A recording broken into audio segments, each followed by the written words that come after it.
Hello everyone, welcome back to another video from Crypto Basics. In today's episode, I'm going to be showing you how to change your email address on Linen Wallet. So without further ado, let's get straight into the video. First of all, open the Linen Wallet application from your app drawer and make sure to log into the account. After you are signed into the account, tap on the settings button at the lower right hand corner from the main wallet page.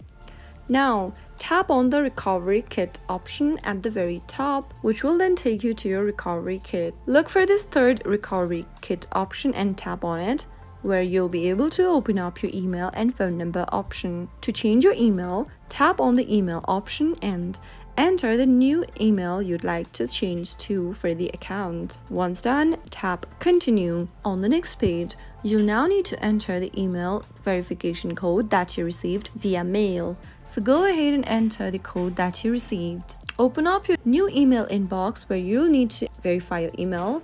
Simply tap on it and copy the code that you received, paste it inside the confirm email text box, and you will be able to change to a new email. So that's how it can be easily done. If you found the video to be helpful, go ahead and give us a thumbs up. Don't forget to subscribe to the channel by hitting the subscribe button. Also press the bell icon so that you'll never miss another upcoming upload from us. I'll see you again in the next video. Goodbye till then.